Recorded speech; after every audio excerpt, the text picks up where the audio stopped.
रांची के खेलगांव में झारखंड मुक्ति मोर्चा का महाधिवेशन चल रहा है।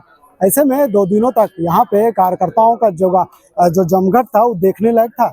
38 साल बाद शिबू सोरेन की जगह पर अब मुख्य पार्टी के अध्यक्ष का पद हेमंत सोरेन लेंगे।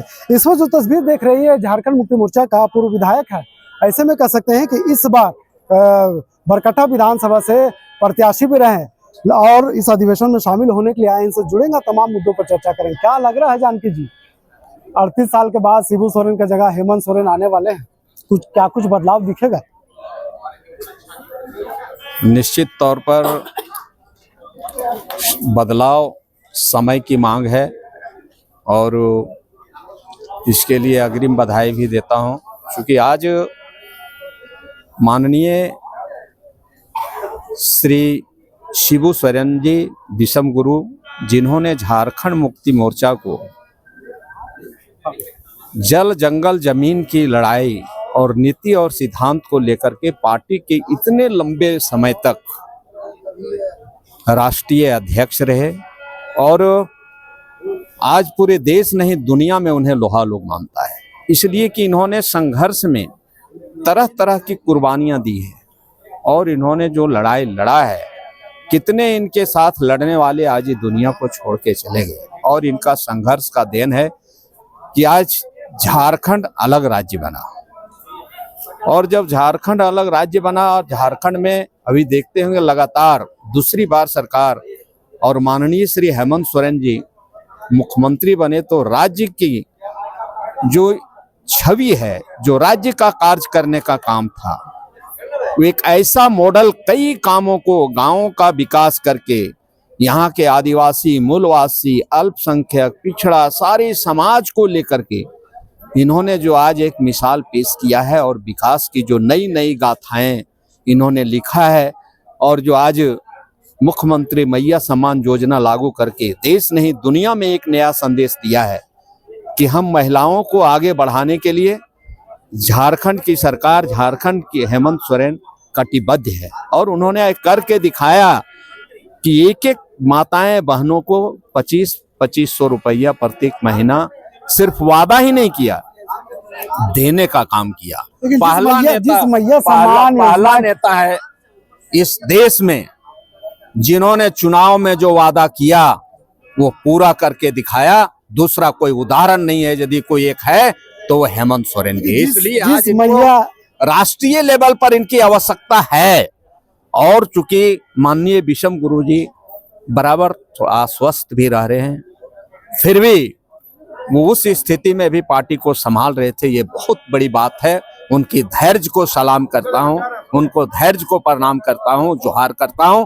और निश्चित तौर पर ऐसे युवा मुख्यमंत्री, उभरते हुए नेता को आज पुनः आज राष्ट्रीय अध्यक्ष बनाने की जो बात हो रही है, निश्चित तौर पर होना चाहिए। समय की बदलाव की मांग है और इसके लिए पूरी झारखंड की जनता, पूरे देश की जनता उन्हें अग्रिम बधाई देती है। जानकी जी, जिस मैया योजना की आप तारीफ कर रहे हैं, उस मैया योजना को लेकर के विपक्ष लगातार सवाल कर रही है। चुनाव से पहले हेमंत सोरेन ने जो घोषणा किया था उसमें कई बदलाव देखते हुए नजर आ रहे हैं। महिला सड़क पर उतर करके आवाज उठाने का काम कर रही है। कोई बदलाव नहीं है, बदलाव सिर्फ भाजपा की नीति में है। जो भाजपा आवाज उठा रही है, जो भाजपा आज बोल रही है, जो माननीय हेमंत सोरेन की ओर अंगुली उठा रही है, वो कहीं देश में टिकेगी? अपनी वादा पर वो बात करेंगे तो ये देश के 56 इंच सीना के कहे जाने वाले आदरणीय प्रधानमंत्री श्री नरेंद्र मोदी जी ने कहा था कि 15-15 लाख रुपये प्रत्येक व्यक्ति के खाते में दूंगा, 2-2 करोड़ यहाँ के बेरोजगारों को साल में 2 करोड़ प्रत्येक वर्ष नौकरी दूंगा। आज आप उसके बाद देखे होंगे, चाहे वो छत्तीसगढ़ का चुनाव हुआ, चाहे राजस्थान का चुनाव हुआ, हरियाणा का चुनाव हुआ, इन्होंने जो वादा किया कहीं एक जगह पूरा किया क्या? एक भी मिसाल दीजिए कि इन्होंने पूरा किया। यदि पूरा किया है इस देश में, देश के अंदर, तो उसका नाम है श्री हेमंत सोरेन जी, झारखंड का मुख्यमंत्री, जिन्होंने चुनाव की वादा को पूरा किया। लेकिन चुनाव में मुख्यमंत्री हेमंत सोरेन ने सिर्फ मैया योजना को लेकर के घोषणा नहीं किया था। उस घोषणा पत्र में कई ऐसे चीजें हैं जो शामिल है। अब तक उन चीजों को धरातल पर नहीं उतारना, इसे किस रूप में आप देख रहे हैं? एक घोषणा की है, आपने अमल में लाया, लेकिन और जो घोषणा बाकी है उसे क्या कहेंगे? आप देख सकते हैं पत्रकार बंधु, आप लोग हम लोग से कितना अधिक जानते हैं। झारखंड जब से बना और झारखंड का निर्माण का आंदोलन जब से भीष्म गुरु शिबू सोरेन जी ने चलाया, तब से 1932 के खतियान की बात हर पार्टी कहीं न कहीं उठाती थी, लेकिन किसी ने सदन में लाने का काम किया क्या? लेकिन श्री हेमंत सोरेन जी जब राज्य के मुख्यमंत्री बने तो उन्होंने 1932 के खतियान के आधार पर झारखंड में स्थानीय नीति बने। इन्होंने विधानसभा में एक बार नहीं दो बार सर्वसम्मत पास करने का काम किया। ओबीसी पिछड़ा वर्ग को 27% आरक्षण, जो इसका अधिकार है, जो मिलती आ रहा था झारखंड और बिहार जब एक था तो, लेकिन इसको आरक्षण को काट दिया गया। 27% आरक्षण दिया जाए, सरना कोड लागू किया जाए, दो बार विधानसभा में पास होता है और महामहिम राज्यपाल के माध्यम से इस भाजपा वापस लौटा देती है और वो कहती है झारखंड के विकास की बात। वो झारखंड के नौजवानों की, झारखंड के बेरोजगारों की, झारखंड में स्थानीय नीति की बात करती है। उन्हें कोई बोलने का नैतिक अधिकार नहीं है। और इस राज्य में, इस देश में झूठा वादा, खोखला वादा किसी का है तो भाजपा का। नहीं, आप भी जानते हैं और हेमंत जी भी जानते हैं कि जिस वादे के साथ उन्होंने सदन के पटल पर 1932 का स्थानीय नीति को रखने का काम किया था, वे जानते थे कि यहाँ पे पूर्ण नहीं होगा, क्योंकि इससे पहले भी कई लोग करने का काम किया, क्योंकि इसमें कई तरह के अड़चने हैं। 9वीं सूची में इसे शामिल पहले करना होगा, उसके बाद इम्प्लीमेंट में आएगा। विधायक जी, इसको भी तो बात। पत्रकार महोदय, किसी ने सदन में नहीं लाया। 9वीं अनुसूची में तब शामिल होगा जब हम विधानसभा में चुनी हुई जनता की सरकार पास करेगी और जब महामहिम राज्यपाल के माध्यम से पास होकर के केंद्र में जाएगा तो 9वीं सूची। वहां तक जाना ही नहीं दे रहा केंद्र। कौन विधानसभा में आज तक पास किया बताइए? कभी झारखंड विधानसभा में किसी ने पास किया कि 1932 के खतियान के आधार पर यहाँ नियोजन नीति लागू हो? लेकिन विपक्ष ये कह रहे हैं कि अगर स्थानीय नीति, नियोजन नीति लागू करना था तो तमाम जो सत्ता पक्ष के विधायक और सांसद थे या फिर विपक्ष के विधायक सांसद, सभी के साथ एक सर्वदलीय बैठक करनी चाहिए। झारखंड के मुद्दे थे, झारखंड की बातों को रखना चाहिए। हो सकता है सर्वदलीय बहुमत से पास हुआ, किसी ने विधानसभा में विरोध किया क्या? सदन में जो पास किया जा रहा था तो किसी ने विरोध नहीं किया। भाजपा का कोई विधायक विरोध किया नहीं किया, ताकि वो झारखंड की जनता को, बेरोजगारों को, नौजवानों को बताने का काम करे, ठगने का काम करे कि हमने तो विधेयक का समर्थन में, हमने हाथ उठा के समर्थन किया। अरे जहां केंद्र में सरकार है, वो केंद्र की सरकार बीजेपी की सरकार है, वो किसने क्या नहीं किया? इनको वहां पास कराना चाहिए। वहां सबसे ज्यादा इसके झारखंड के सांसद वहां आज भी हैं। अभी एक नई हलचल आपके पार्टी की तरफ से आया है। आप ही के एक मंत्री कह रहे हैं कि पहले कुरान, शरिया, बाद में संविधान। इसे किस रूप में देख रहे हैं? निश्चित तौर पर दल है, दल में बहुत सारे लोग हैं, बहुत सारे कार्यकर्ता, नेता हैं, अपनी अपनी सोच है। मेरा सोच है कि देश में डॉक्टर भीमराव अंबेडकर का संविधान है, उसके बाद कोई भी धार्मिक ग्रंथ है। इसलिए कौन क्या बोल रहे हैं, उनकी व्यक्तिगत राय हो सकती है या उनकी अपनी कुछ बोलने की भावना अलग हो सकती है, उसके बारे में मैं नहीं कह सकता हूं। लेकिन मैं इतना ही जानता हूं कि देश में सबसे बड़ा अगर यदि कुछ है तो डॉक्टर भीमराव अंबेडकर का लिखा हुआ संविधान है। उसी संविधान को, चाहे वो महामहिम राष्ट्रपति हो, चाहे माननीय प्रधानमंत्री हो, चाहे माननीय मुख्यमंत्री हो, जो भी लोग जाते हैं संवैधानिक पद पर, उसी संविधान को कहते हैं कि मैं इस संविधान के नियमों का अच्छा सा पालन करूं। एक अभी और देश का एक बड़ा ज्वलंत मुद्दा चल रहा है विधायक जी, आप देख रहे होंगे किस तरह से केंद्र सरकार ने वक्फ बिल में संशोधन किया है। इसे लेकर के तमाम मुस्लिम समाज सड़क पर उतर करके इस बिल के खिलाफ प्रदर्शन कर रहे हैं।